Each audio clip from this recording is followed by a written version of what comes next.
Combate a fraudes na Previdência Social no Rio de Janeiro. Segundo a Polícia Federal, uma organização criminosa fraudava documentos para receber de forma ilegal pensões por morte e benefícios de prestação continuada. A ação da Receita Federal apreende mais de 7 quilos de pedras preciosas no aeroporto de Foz do Iguaçu. Trabalhadores com mais de 50 anos, a aposta das empresas na experiência. O que eles alegaram é que eu sou uma pessoa experiente na área, né? Tenho texto e também tenho fontes. E a primeira reportagem da série especial do STJ sobre crimes ambientais. As atividades afetam não só o meio ambiente, mas também, direta ou indiretamente, as pessoas que vivem na região.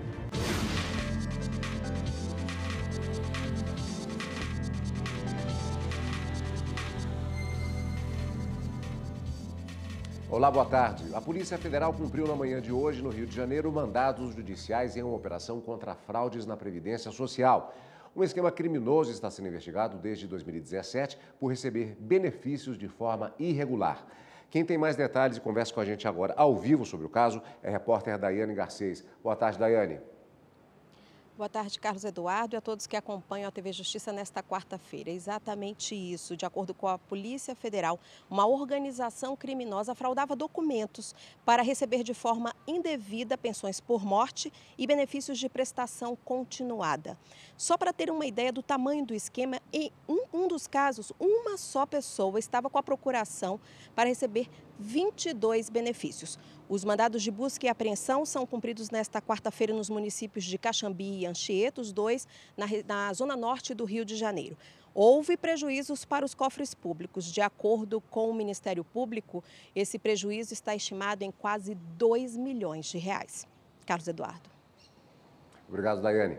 2 homens foram barrados na manhã de hoje no Aeroporto Internacional de Foz do Iguaçu. Eles estavam com 7,5 kg de rubis. Os passageiros iam de Guarulhos para Portugal. Um detalhe que chamou a atenção da Receita Federal é que a nota fiscal de transporte tinha o mesmo nome para destinatário e remetente. E o valor apresentado na nota era de R$81 mil. Mas, segundo o especialista que avaliou a mercadoria, o valor pode chegar a 14 milhões de reais. As pedras preciosas foram encaminhadas para a Polícia Federal de Foz do Iguaçu. Se os homens não apresentarem provas sobre a legalidade da extração do minério, eles podem ficar presos por pelo menos 5 anos, além de pagar multa. O Superior Tribunal de Justiça suspende lei complementar do Estado do Maranhão, que previa o limite de pagamento de pensão por morte até os 18 anos. Está previsto na Lei Federal número 8.213 de 1991 que filhos de servidores públicos com até 21 anos têm direito de receber pensão por morte. Se for portador de deficiência, o pagamento é vitalício. Mas se o beneficiário casar ou for emancipado, o direito pode ser suspenso antes dos 21 anos. Porém, uma lei complementar do Estado do Maranhão, publicada em 2004, prevê que o benefício deve acabar quando o dependente completar 18 anos e não 21. Por causa dessa lei, uma jovem entrou com mandado de segurança no Superior Tribunal de Justiça, alegando que recebia regularmente o benefício de pensão por morte, até que em dezembro de 2014 foi excluída da folha de pagamento do Estado do Maranhão porque tinha completado a maioridade. Ao analisar o pedido, o ministro do STJ, Gurgel de Faria, suspendeu monocraticamente a lei. Por isso, o Estado do Maranhão recorreu à primeira turma do tribunal e argumentou que, em matéria previdenciária, a Constituição Federal prevê a competência legislativa concorrente da União, dos estados e dos municípios. O ministro manteve o entendimento da suspensão da lei. O magistrado destacou que a legislação federal deve prevalecer sobre as disposições de lei local. O Tribunal de Justiça do Pará mandou cumprir a ordem de prisão de Regivaldo Pereira Galvão. Ele é acusado de mandar matar a missionária Dorothy Stank. A religiosa foi morta em 2005. O fazendeiro teve a prisão preventiva decretada pelo STF há quase 2 meses. O acusado recorreu e ganhou uma liminar para ficar em liberdade. Mas em fevereiro, a primeira turma do Supremo determinou a prisão dele, derrubando a liminar.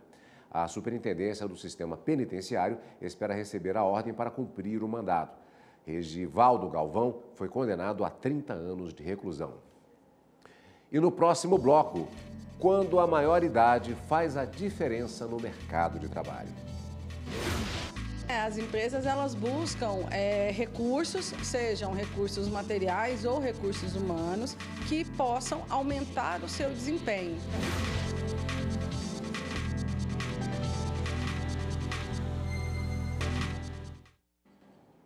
Ao longo dos anos, as alterações na legislação têm beneficiado mulheres que desejam terminar o casamento.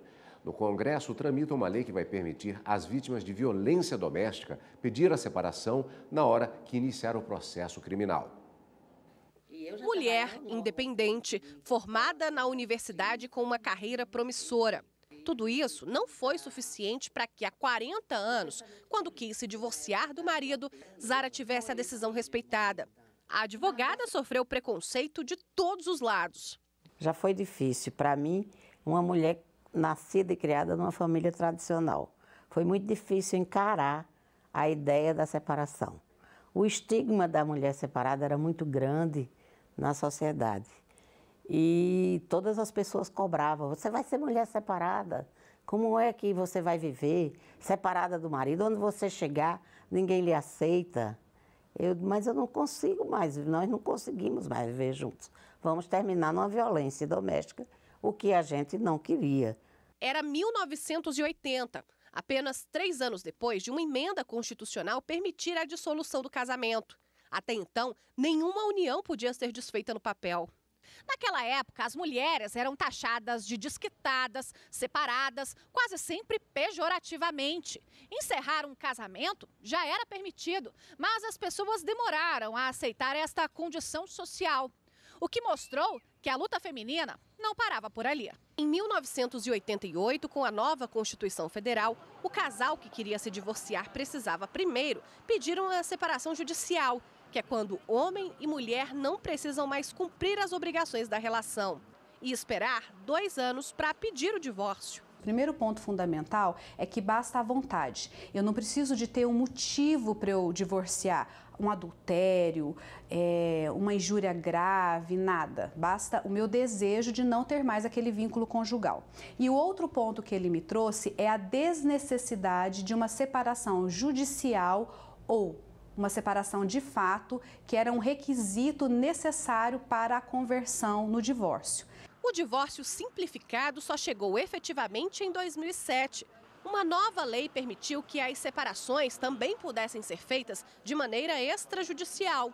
O casal sem filhos, sem bens e em comum acordo passaram a resolver tudo em um cartório. No mês passado, a Câmara dos Deputados aprovou um projeto de lei para simplificar ainda mais a separação. Desta vez, mulheres vítimas de violência doméstica.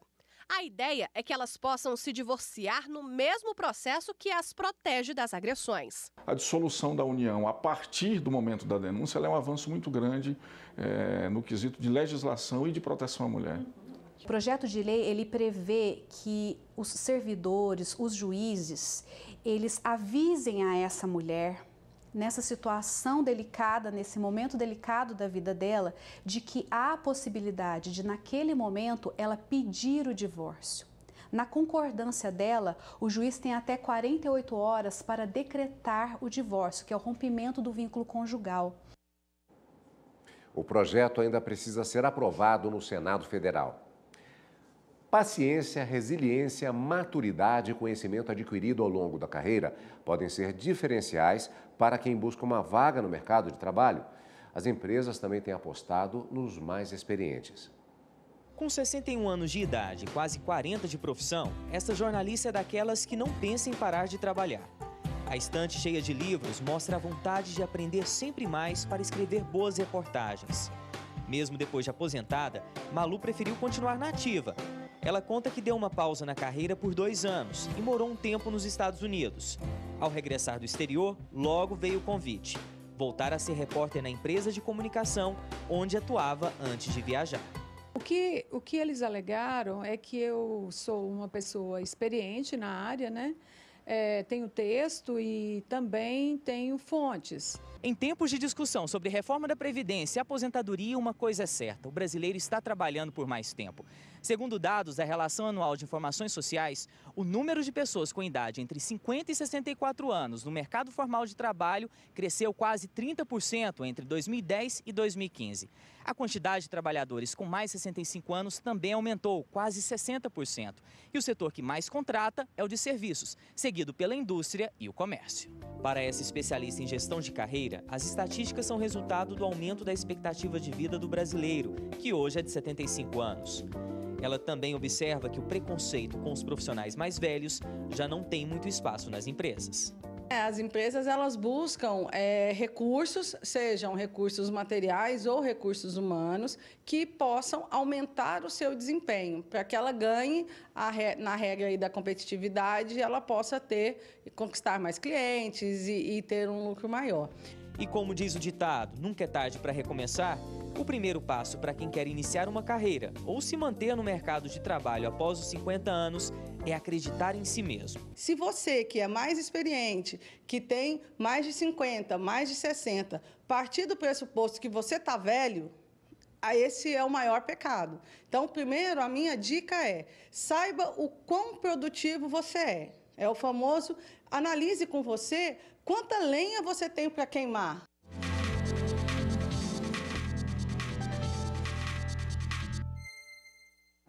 E para conversar mais com a gente sobre este assunto que acabamos de ver na reportagem, recebemos aqui nos estúdios da TV Justiça o professor de Direito Trabalhista, José Augusto Lira, a quem, antes de mais nada, agradeço mais uma vez a presença aqui na TV. Obrigado, Carlos Eduardo. Boa tarde. É sempre um prazer recebê-lo, doutor, ainda mais para falar a respeito deste assunto, que é muito interessante, porque há alguns anos há uma tendência, particularmente no mercado de trabalho do Ocidente, isso é uma coisa que é bastante discutida, a respeito da própria questão da valorização, se não do idoso, das pessoas mais velhas. Então, sempre se fala que as pessoas têm sido desprezadas, fica mais difícil até para pessoas que se aposentaram retornar ao mercado de trabalho, mas pelo que vimos na reportagem, parece que há uma certa tendência a uma revisão desse conceito.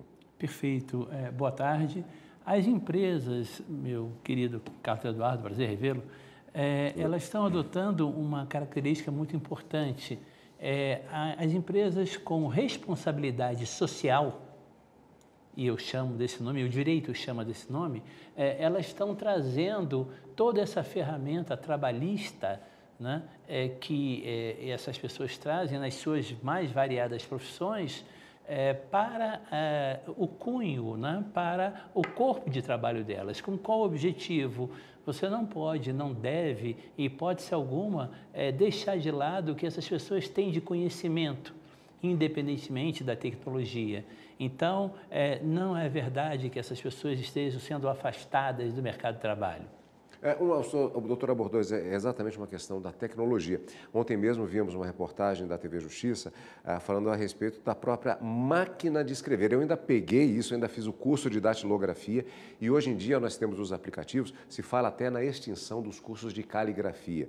Ou seja, um impacto tecnológico muito grande. E sempre se fala a respeito da dificuldade que, teoricamente, as gerações mais velhas, elas teriam com relação a essa tecnologia. Isso é algo que está sendo superado, as empresas estão mesclando as equipes com relação para suprir isso. De que maneira isso tem acontecido? Perfeito, né, Carlos Eduardo?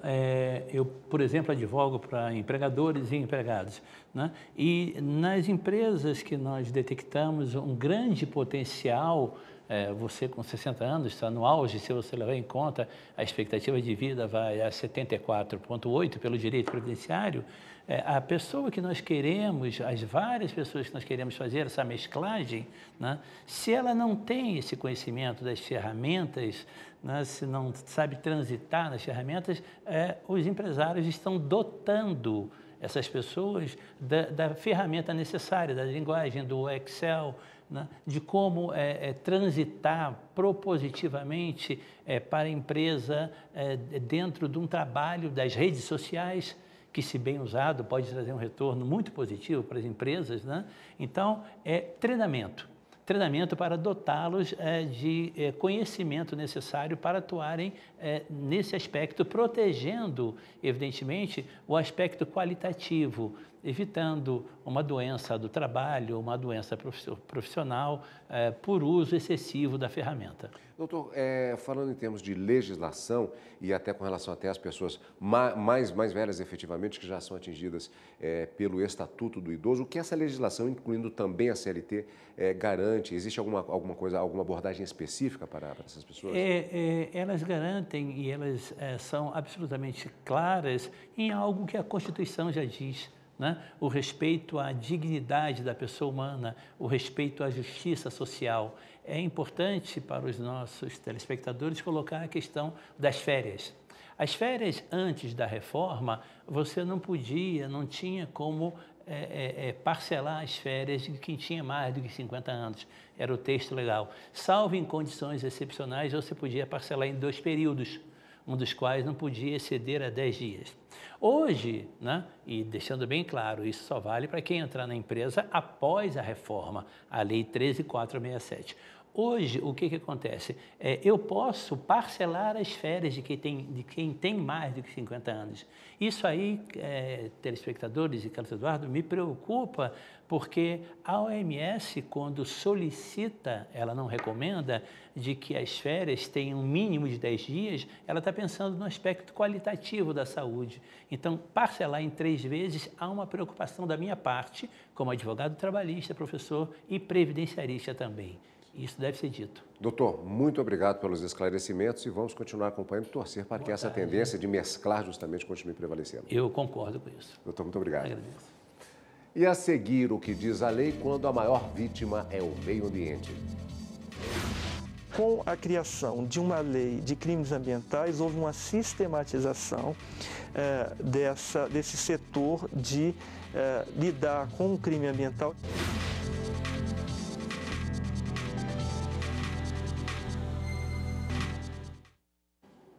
Você sabia que cada brasileiro gera, em média, 1 quilo de lixo por dia? Olha a matemática da poluição. Somos mais de 200 milhões de pessoas. E o que fazer com tudo isso? Esta semana vamos mostrar algumas soluções para esse problema. Lixo é responsabilidade de todos. Mais de 50% do resíduo gerado é matéria orgânica, como o resto de alimentos. Esse material é muito bom que ele não vá para os aterros sanitários. É bom que ele seja retido antes, porque ele tem grande porcentagem de água dentro dele. Então, na decomposição desse lixo orgânico, a gente gera um chorume que é bastante poluente e que o custo do tratamento é alto. Eliana é engenheira civil, mestre em desenvolvimento sustentável. Ela explica que a relação do brasileiro com o lixo tem mudado, mas ainda está longe de ser um exemplo para o mundo. O comportamento precisa melhorar. São atitudes simples, no dia a dia mesmo, que podem fazer toda a diferença lá na frente. Primeiro é recusar, é não pegar além do que você precisa. Você vai comprar um pão, põe no saquinho de papel, depois põe no... Recusa, só aceita o mínimo para você transportar esse material. O segundo é, em hipótese nenhuma, jogar lixo fora do lugar. Se não tiver lixeira, pega e leva até onde você encontrar a próxima lixeira. E o terceiro é separar o material, porque ao separar o material, em todas as cidades brasileiras tem catador de materiais recicláveis, ou oficialmente fazendo a coleta seletiva, ou autônomos na rua. O lixo orgânico, por exemplo, é combustível indispensável para a compostagem. Técnica antiga, milenar, mas ao mesmo tempo tão moderna. Compostagem nada mais é do que a reciclagem do lixo orgânico. É quando o resto de frutas e verduras se transforma em adubo natural, de qualidade, livre de qualquer produto químico. Estamos falando do humus fértil e rico em nutrientes. Nesse processo natural, os micro-organismos como fungos e bactérias, além de minhocas, são responsáveis pela degradação da matéria orgânica. Técnica barata, sustentável e que o Luciano conheceu recentemente. Ele é dono desta tapiocaria na Asa Norte, na área central de Brasília. Todos os dias, o comerciante gera pelo menos 20 quilos de lixo orgânico. Alface, tomate, resto de verduras, casca de banana, laranja, um pouco de carne que tem que fazer o corte separar, né? Mas o volume dá em torno disso, mais ou menos. Antes, essa comida ia para onde? Para o aterro sanitário, via SLU. E agora? E agora vem aqui para o minhocário fazer compostagem, né? Através das minhocas. O adubo é usado para plantas ornamentais e no cultivo vertical de alimentos orgânicos. Está ali para ser colhida, né? E outros bares vêm aqui, pega hortelã, pega manjericão, é comunitária mesmo, né? Alguns moradores vêm, pega também, é bem livre. Espaço democrático. Exatamente, e colaborativo sustentável. Agora, o sonho de Luciano é que a iniciativa possa servir de exemplo para outros comerciantes e donos de restaurantes que geram grandes quantidades de lixo. Solução? Tem. Compostagem cabe em qualquer lugar. É barata, mas atenção para alguns cuidados. Deixa de colocar as frutas cítricas, você precisa de fazer uma mistura com folha seca, precisa de prestar atenção no equilíbrio, se está muito úmido, se está muito seco, mas é possível fazer dentro de apartamento, dentro de casa, e é uma atitude maravilhosa. Amanhã vamos mostrar o trabalho de uma empresa do Distrito Federal que recolhe resíduos orgânicos de restaurantes e tudo vai para o pátio de compostagem. O rompimento da barragem da Vale, em Brumadinho, Minas Gerais, deixou um rastro de destruição e morte. A tragédia na comunidade Córrego do Feijão se soma à de Mariana, anos atrás. O rompimento da barragem do Fundão foi considerado o maior desastre ambiental do Brasil. Para falar sobre atividades que prejudicam o meio ambiente, o Superior Tribunal de Justiça fez a série Crimes Ambientais, que você acompanha a partir de hoje.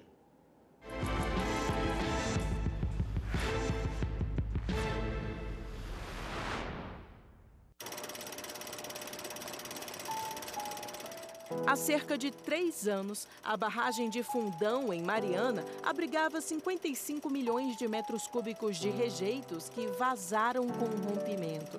A lama percorreu 600 quilômetros e varreu casas, enterrou árvores, animais, vidas. Foram contabilizados 17 mortos. Mas a lama também afetou aqueles que sobreviveram. Como os rejeitos foram despejados no Rio Doce, diversas espécies de peixes morreram e os moradores que dependiam do rio ficaram sem água.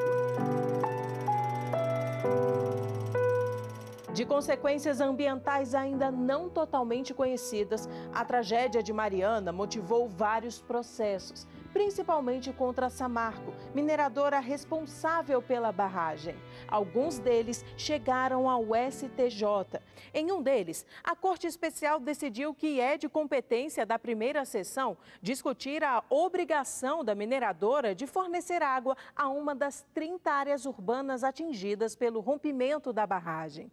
O relator do caso, o ministro Marco Buzzi, destacou que a reparação tem o objetivo de resguardar os seres humanos, os animais, a manutenção do patrimônio, a recuperação da fauna, flora, água, solo, enfim, do meio ambiente como um todo. De acordo com o IBAMA, atesta a reportagem, nenhuma das multas ambientais impostas a Samarco havia sido paga pela empresa. Já por conta da tragédia em Brumadinho, o órgão ambiental multou a Vale em 250 milhões de reais. Vazaram 3 milhões de metros cúbicos de rejeitos que devastaram 125 hectares de florestas. O presidente do Superior Tribunal de Justiça, ministro João Otávio de Noronha, comentou o assunto. Eu acho que é um grande desafio para todos. Nós estamos numa série de questões que precisam ser equalizadas. Equalizar significa conciliar. O que não pode é demorar a indenizar, a reparar o dano. A gente tem que pensar agora nas vítimas, nos filhos das vítimas, nas pessoas que precisam de assistência material urgente, além de uma assistência psicológica. Então eu acredito que justiça não se obtém apenas no judiciário. Justiça se obtém em qualquer mesa de conciliação. A gente tem muita lei no Brasil. A grande questão sempre é qual é a nossa capacidade de botar isso em prática. Porque não adianta nada a gente ter legislações se depois a gente não tem os mecanismos para fazer com que ela seja cumprida. A Lei 9.605 de 1998, mais conhecida como Lei de Crimes Ambientais, trata sobre as penas que são aplicadas por condutas e atividades que venham a lesar o meio ambiente. O artigo 2º estabelece que não só o autor do crime pode ser penalizado, mas também quem, sabendo da conduta criminosa, deixou de impedir a prática quando podia agir para evitá-la. Apesar de todo o aparato jurídico, os órgãos ambientais ainda encontram dificuldades em atuar no país. Se ele atua bem, defendendo, muitas vezes ele atrapalha os projetos políticos, porque muitas vezes ele impacta em grandes obras, porque você tem licenças, tem uma série... Então, assim, existe sempre um conflito entre a questão ambiental e a questão das propostas de várias outras pastas que estão mais ligadas ao processo de desenvolvimento. Com a criação de uma lei de crimes ambientais, houve uma sistematização desse setor de lidar com o crime ambiental, embora muitas penas continuam baixas, o que possibilita a prescrição do crime muito facilmente. Este professor diz que cada região é degradada de uma forma dependendo do tipo do solo, como acontece em Minas Gerais com a mineração. As atividades afetam não só o meio ambiente, mas também, direta ou indiretamente, as pessoas que vivem na região. O problema do Brasil é que o meio ambiente está virando moeda de troca, né? Então você acaba tendo uma percepção de que você pode negociar politicamente a diminuição de áreas protegidas, que você negocia politicamente a diminuição de licenciamento, ou que você tenta de alguma maneira destinar recursos de compensação ambiental para um uso que não é o uso previsto em lei. Especialistas acreditam que, com o tempo, é possível que esse conflito entre meio ambiente e economia seja amenizado com projetos sustentáveis. Esta edição do Jornal da Justiça fica por aqui. Obrigado pela sua companhia. A gente volta a se encontrar amanhã. Uma ótima tarde para você. Tchau.